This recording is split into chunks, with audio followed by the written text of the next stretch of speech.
Hello, Homestead team. Thank you so much for joining our annual November quarterly staff meeting. Colby and I have prepared two topics we would like to discuss with you today. The first topic is going to be the time off request policy. You will notice in your packet of paperwork, there's actually two forms related to this. The first form is an acknowledgement handbook policy sheet.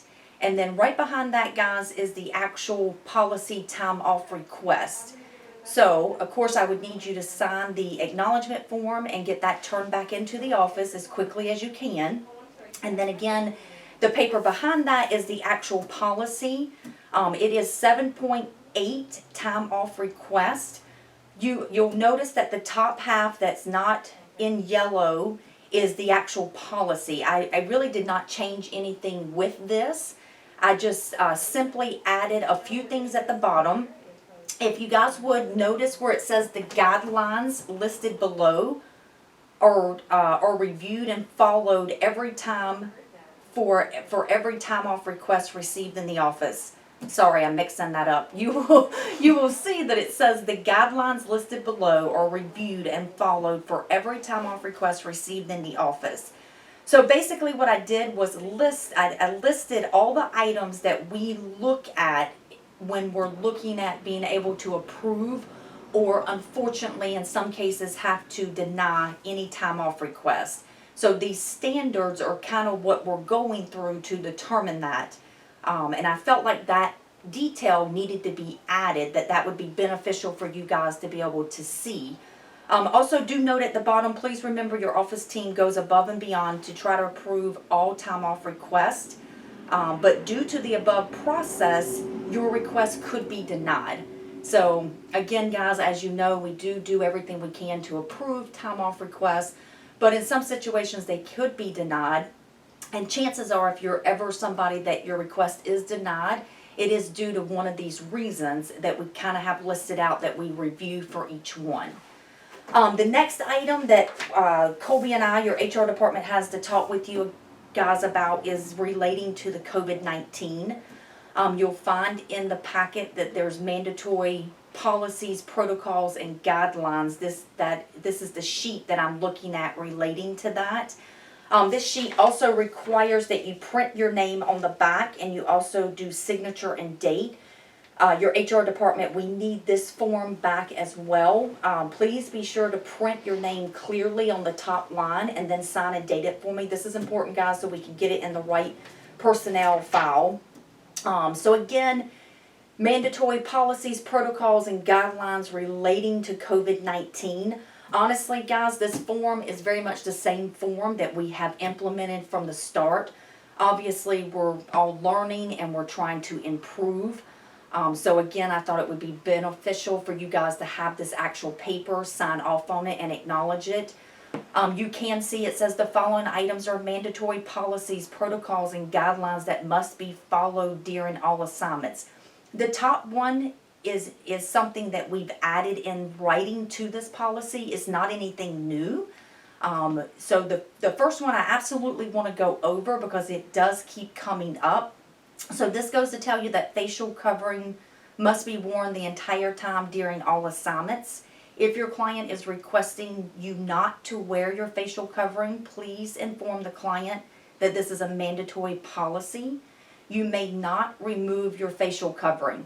So again, you may not remove your facial covering. The client may call the office and speak with their client care specialist to discuss this more if needed. You must wear your facial covering while providing transportation with your clients, and you must also wear your facial covering at all time in any public areas. And that means grocery stores, convenience stores. If your client lives in a building complex, from the time you exit your car and you're going in, you need to make sure you have your facial covering on. What myself and Colby have been doing, guys, because we unfortunately have had to address this more than what we would want to or like to. So in the first situation, if we hear of anybody not wearing their facial covering, we do reach out to you and issue a verbal. If it continues to be a problem, we have then been issuing a written warning. And then if it should be an issue from there, we would have to move forward with termination. So just do me a favor, please, please wear your facial covering. This is a must. We absolutely just have to do it. It is part of the quality assurance visits. You guys should know that. So Maggie, Holly, Kelly, Jackie, as they're conducting quality assurance visits, this is part of the visiting process, whether they're there in person or they're doing it over the phone. One of the questions that they are asking is your caregiver wearing their facial covering? And we want the answer to always be yes to that. And then we also go a step further to say, is your caregiver wearing their facial covering the entire time? And we also want to hear a yes to that. So please, guys, just if you can, just absolutely, please, please keep your facial covering on. And then from there, nothing else really changed on this form, but I do want to hit on it quickly. If you have a temperature, they do classify that as 100.4. Please call on call or HR. Please do not go to your assignment sick. Keep in mind if you're having any symptoms, if you're having shortness of breath, coughing, fever, for any reason, anything of that, please call the office or on call. I did add this. Have you been around anyone who has potentially been exposed to COVID or who has tested positive? If that should be the case, please call HR or on call immediately. Please continue. I know you guys have been doing this for me, but please keep doing it to be very detailed on your time off requests. That information is important, and HR will address the time off request as needed.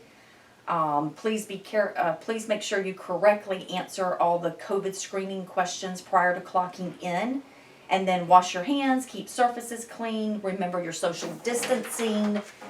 If you feel that your client may be sick, things of that sort. And that finishes out the COVID-19 policies, protocols, and guidelines. So you guys, please review it carefully, though. Please make sure you go over it. And then again, be sure to print your name and do your signature.